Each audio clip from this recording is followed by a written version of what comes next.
So yeah, I dug this. I love this too. Celine Song follows up Past Lives with another romance about a love triangle. What's she trying to tell us? More tension, more attractive people being attracted to each other in Materialists. This is an early review for you. This has not come out until Friday, but we know there's a lot of interest in any kind of buzzy A24 movie like this. So here we are. We're not going to spoil it. No. There are discoveries to be had here. Yes. So take it away, Alonso. What's it about? And her husband wrote Challenger, so there's a lot of triangles going on with those two. Not gonna marry him, are you? Why not? Because he's good looking and rich. Probably doesn't have roommates. Dakota Johnson stars as Lucy. She is one of New York's leading matchmakers. And people are like, what? Do I need one? And she's like, trust me, you do. Her clientele are wealthy and picky. And, she's doing her best to try and match them appropriately. She is kind of swept off her feet by Pedro Pascal, who plays the brother of the groom at a marriage that Dakota Johnson's character helped make happen. But also at that same wedding, who should pop up but her ex, played by Chris Evans, who's working the event as a cater waiter. And we come to find out that what broke them apart back in the day was finances as much as anything else, just the problems of money, which is often a problem for couples to have to cope with and deal with, and that money is not going to be a problem with Pedro Pascal's character because he's loaded, but does she love him, and does she value the idea of worth in all the senses of that word, more than, her feelings for Chris Evans, who is still a struggling actor. This is kind of, on the one hand, structured like a classic, kind of love triangle rom-com, your Philadelphia stories, your Palm Beach stories, your, Trouble in Paradise, actually, yes. But what's the Noel Coward one with Gary Cooper and the other guy? And it's I don't know. Design for Living. Design for Living. Anyway, but on top of that, it really kind of gets into very sort of contemporary notions about the tough choices of capitalism. And very often in those classic rom-coms, I think money issues did enter into it. In the Palm Beach story, Claudette Colbert leaves her struggling inventor husband to find a new rich husband and maybe try to get the rich husband to pay for, the previous husband's inventions, So it's not like money's ever been an issue in these kinds of movies. But this one feels very 21st century in the way that Dakota Johnson is very kind of calculated and figuring out what matters to her, what matters to her life, what she thinks is going to be important for a long-lasting relationship. And what's cool about this movie is that there's no obvious Baxter here. She could wind up with either one of them. I mean, we should all have such tough choices, right? Between Chris Evans and Pedro Pascal. Neither of them is awful. They bring their different stuff to the table. They're charming. They're good to her. And she has to come up with what works for her in a larger sense beyond just, being financially comfortable.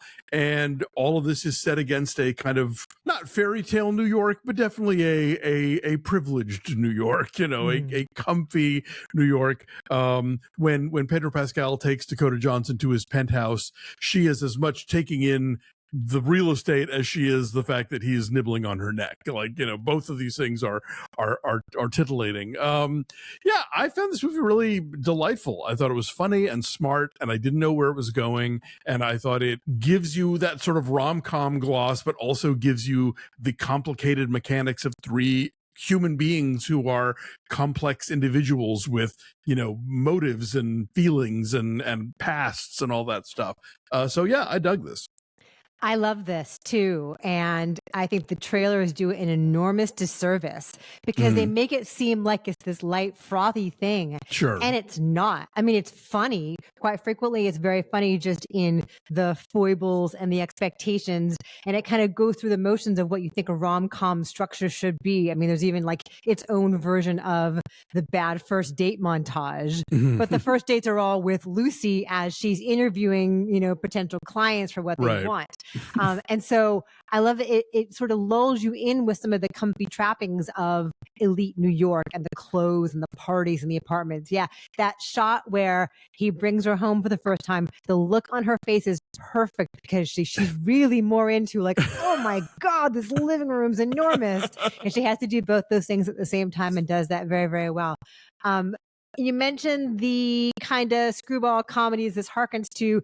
This goes back even further, I would say, to like Jane Austen. You know, the time honored fight between like love and money and happiness and practicality and what do you have to give up, and the idea that you can't have it all. Like you think you should have it all. Romances tell you can have it all.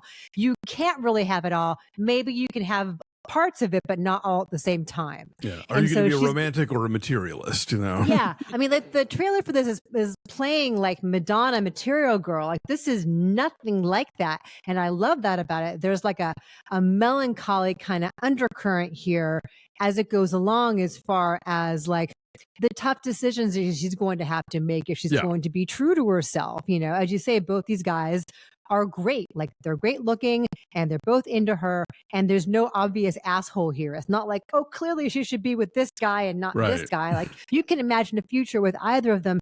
And that's what gives this a lot of really dramatic emotional heft, I think, the decisions that she has to come to for herself. But then like the clothes are amazing and the apartments are amazing. You can imagine this, you know, Kate Hudson would have starred in this 20 years ago, and he'd be playing in heavy rotation on the monitors at Dry Bar while you're getting a blowout, you know? So it touches on different kinds of traditions from Jane Austen to the 30s to the 90s, but it's so now in terms of how we all want what we want, and we want it immediately. We want perfection immediately, and why can't we have it? And she's having to come to the realization that she can't really have it either. Yeah, I think you're right. It comes down to the thing of like, if you can't have it all, then what can you have, or what do you want to have, you know, from the menu? You know, what are you going to pick? What are you going to prioritize is kind of what this winds up being about. Yeah, I agree with you that. And I, you know, look, this is one of those classic conundrums of like, what movie do you sell to people? And of course you want to sell them the bubbly rom-com with these three insanely attractive, you know, charismatic movie stars, A-list stars. Yeah. And that stuff is in there, like you say, but there's so much more. And, you know, this is, you know, from the maker of Past Lives here, you know? So, yeah, I think it's stunning. And I hope that people are open to what it is rather than maybe what they're being sold. Yeah. A few things I want to mention here. Chris Evans has never been better. He gets to show so much depth, and he gets to be messy and gets to stray so far from like the bland perfection of being Captain America. I love when he uses his looks and his presence to play somebody who's a little messy, a little mean. He's not mean here, but he's like, it's not happening for him in this movie, you know, like he's struggling quite a bit, and that makes him so appealing. The fact that he will allow us to see that side of him, he's really, really great. I feel like as he gets older, he gets more interesting as an actor.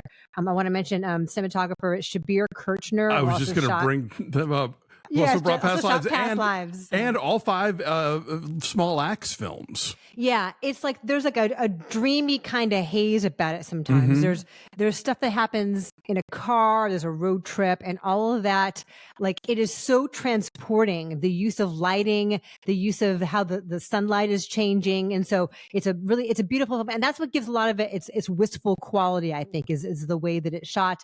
I love the Daniel Pemberton score. He did the score for Spider-Man Across the Spider-Verse, and this is a very, very different key, literally and figuratively, in terms of like there's an intrigue, like again, like a sad kind of melancholy, but also like an intrigue to it, like a mystery to it as it goes along, and a lot of that has to do with the score. Yeah, they're really both know New York movies, you know.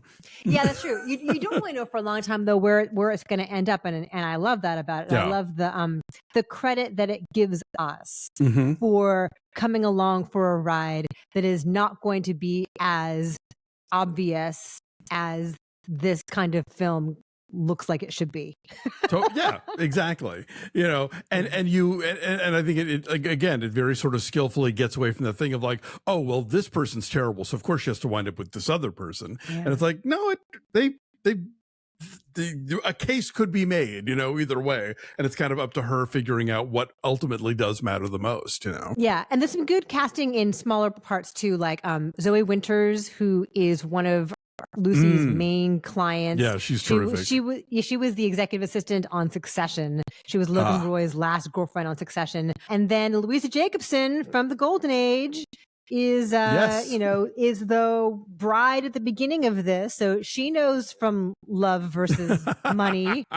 There you go. Yeah, and Sawyer Spielberg from Christmas Eve in Miller's Point pops up, and he's also related to somebody. Yeah, no, it's a good cast. Like, it's really, really well made. Just, I say go in with an open mind to this, because it may not be like the light escapist fun that you're looking for. It might have more depth than that, and you'd be surprised by how affecting it is. So. For sure. What's your number? Like a 9. Like, I really love this. I'm there with him. Like, I'm at an 8.8. Yeah, I think it's terrific, and it's, you know, I think obviously it's summertime, and you know there's no shortage of popcorn movies. But if you're looking for something that's, you know, a little more thinky, but still not like going to be too oppressive while you're enjoying your air conditioning, this could be the one. Materialists in theaters this Friday. Go check it out.